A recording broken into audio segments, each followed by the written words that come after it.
She said I lacked ambition. That I wasn't enough of a man. So she left me, for someone with a real job. That was 2 years ago. Yesterday, I fired them both. Before I get into how that happened, I want to ask you something. Have you ever loved someone so much that you started doubting your own worth just to keep them around? Have you ever been told you weren't enough by the person you gave your everything to?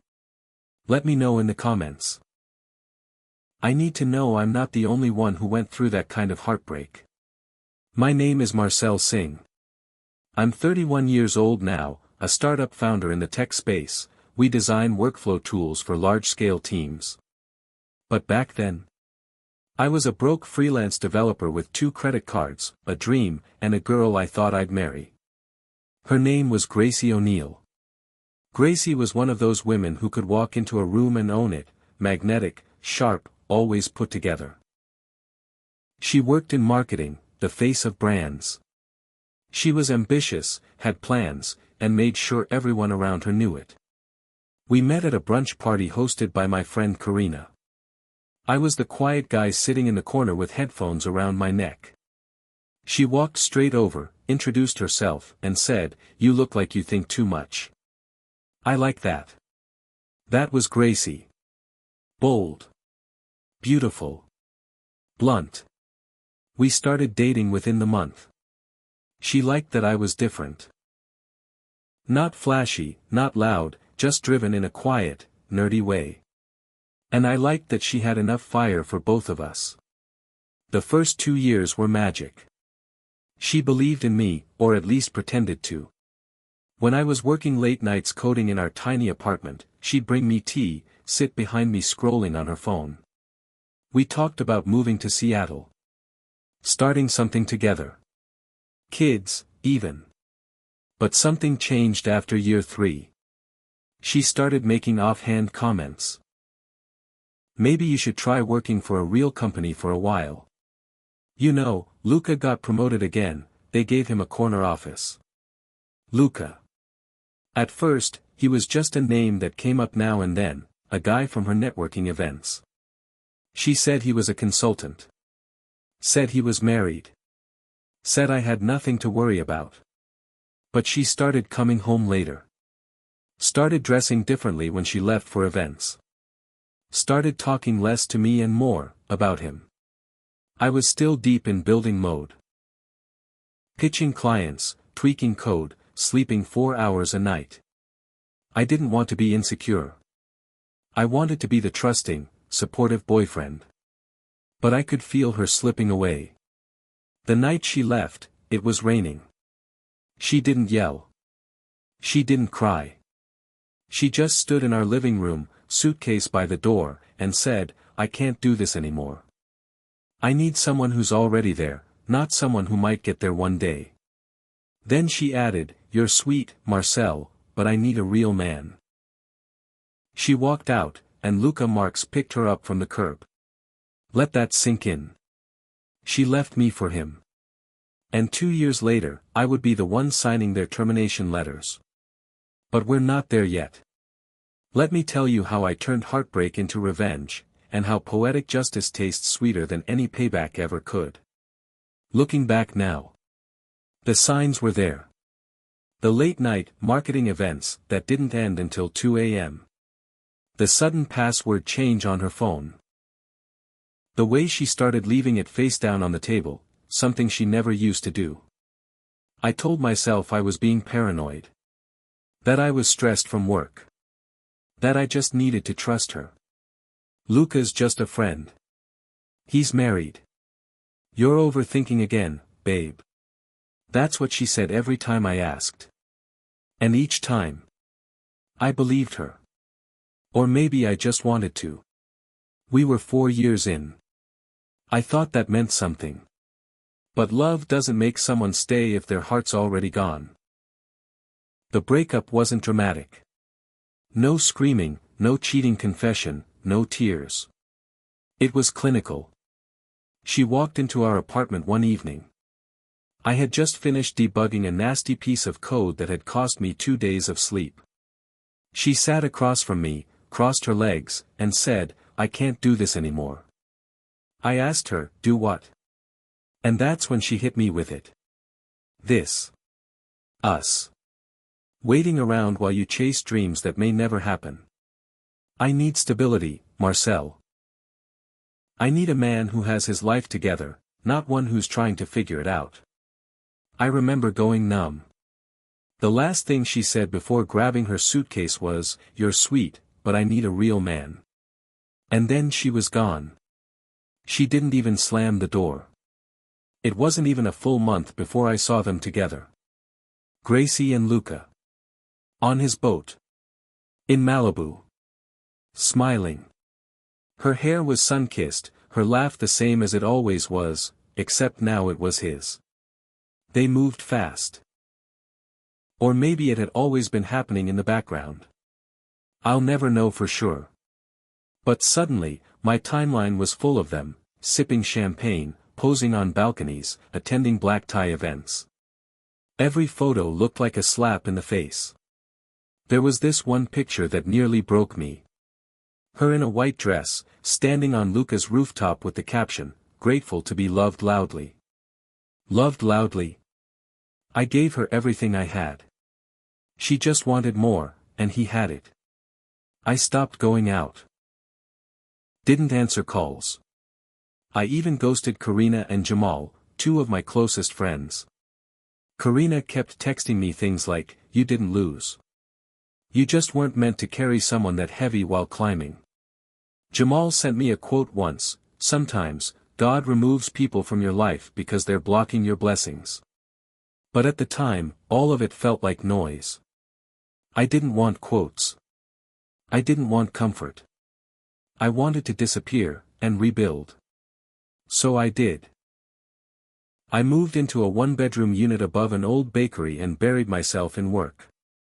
12-hour days turned into 16-hour days.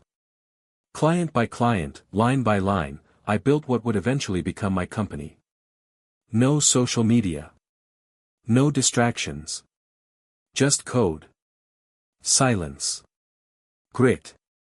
I wasn't trying to prove her wrong. I was trying to prove me right. But the fire? Yeah, she lit it. And one day, I would thank her, in the most poetic way possible. When I say I disappeared, I mean it. I turned off the world. Cut ties with anything that reminded me of her, or who I used to be. And I built. The idea came to me one night after a meltdown with a client who couldn't manage their remote team to save their life. What if I created something that made onboarding, hiring, and operations almost effortless? What if it was AI-driven, smart enough to predict burnout, suggest hires, and scale with zero bloat? The kind of tool I wished I'd had as a freelancer. I called it Coursewank. No big launch. No fancy investors. Just me, my notes, and a blank terminal window. I called up the smartest person I knew, Vivian Silva, a college friend who coded like she was born inside a machine. Quiet. Focused. Brilliant. She didn't even ask me for a salary. Just equity and time. We worked in my tiny living room, surrounded by takeout boxes and half-charged devices. There were weeks we barely spoke. Just coded, tested, broke it, and rebuilt. The first year was brutal. Rejected by over 30 firms. Mocked by one VC who told me, HR isn't sexy. Try something shinier. Credit cards maxed. I sold my car and rode the subway with my laptop in a grocery bag. There were nights I lay awake thinking, maybe Gracie was right. Maybe I am just a dreamer with no finish line. But then, something shifted. One of our test users, a small company run by Vivian's cousin, landed a surprise feature in a startup magazine. That article got in front of someone at Fisher Park Ventures. They reached out. Asked to see a demo. I thought it was a prank. But we pitched. And they bought in. Big. Suddenly, Coursewank wasn't just a passion project, it was a real product with traction. Fisher Park used it for 6 months. Their onboarding time dropped by 60%. Their HR overhead fell through the floor. They gave us their testimonial, and just like that, the floodgates opened. In 18 months, we grew from 2 to 53 employees. Series A closed at $7.4 million. We opened our first actual office downtown, real desks, real chairs, catered lunches. The whole thing. I became CEO Marcel Singh. Not the guy who wasn't man enough for her. Vivian became my CTO. Our quiet genius. And I brought on Monica Patrick, a former director at a logistics firm, as my COO.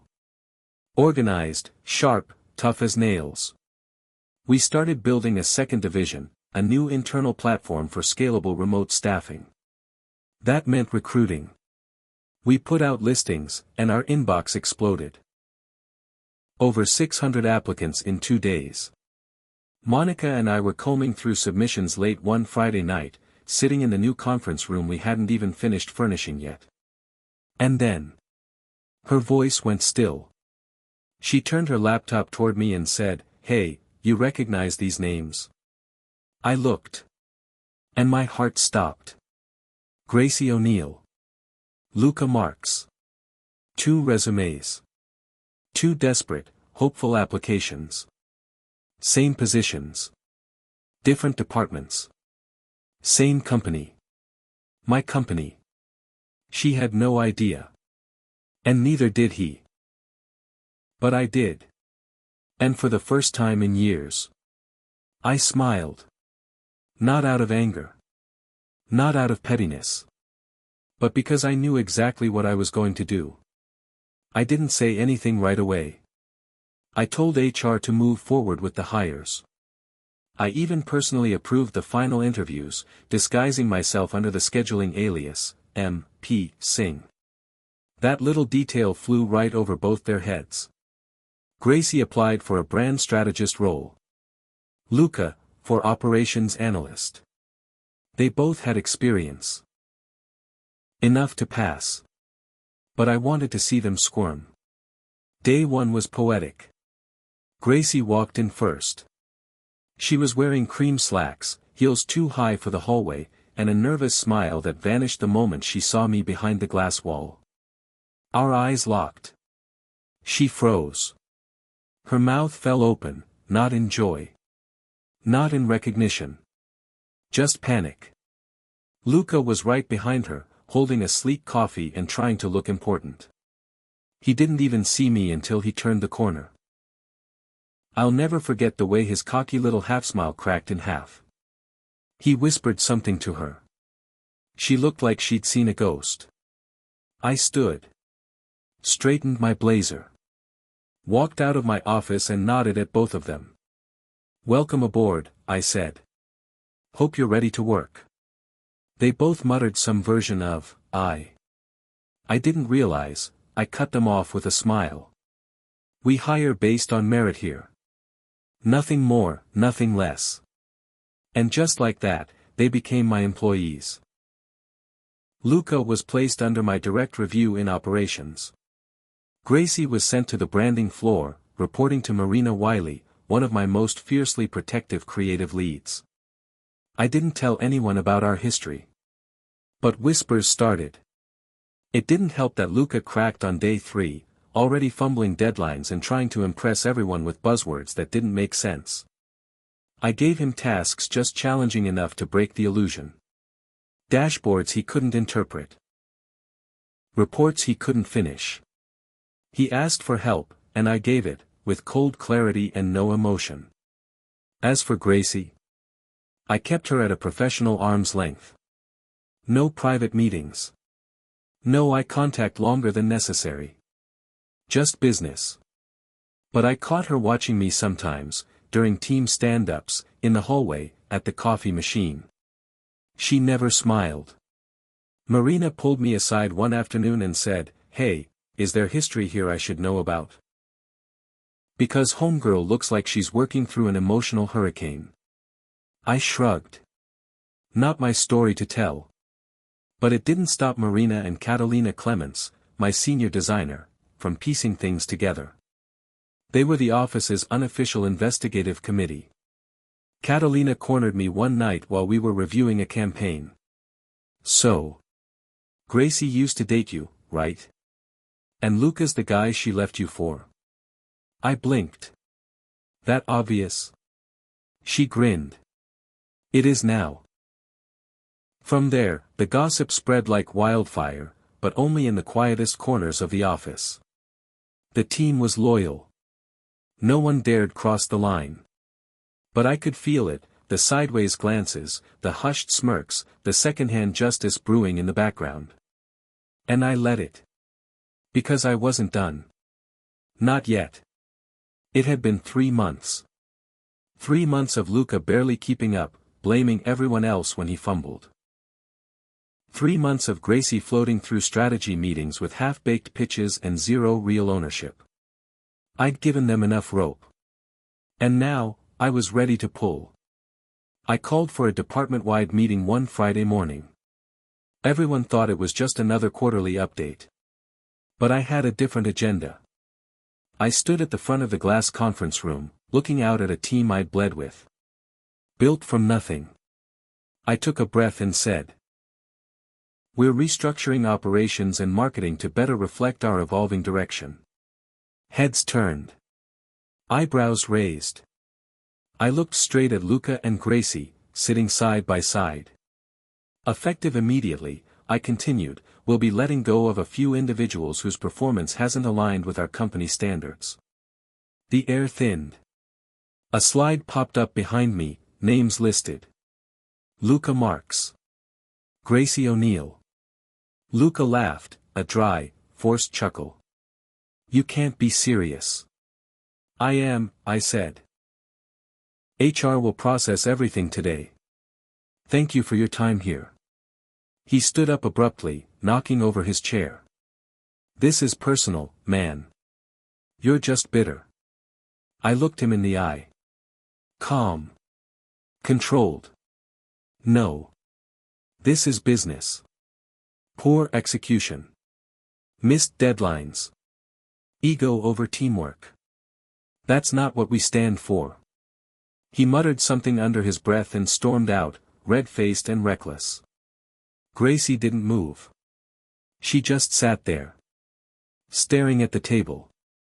Fingers trembling. Lip quivering. When the room cleared and it was just us, she stood slowly and walked over. "Did you ever hate me?" she whispered. I paused. Looked at her the way I used to, before everything broke. "No," I said. "But I never forgot." She swallowed hard. Eyes glossed over. And then she said something I wasn't expecting. "I made a mistake." I gave her a tired smile. "I know." Then I turned and walked away. I didn't look back. Because I didn't need to anymore.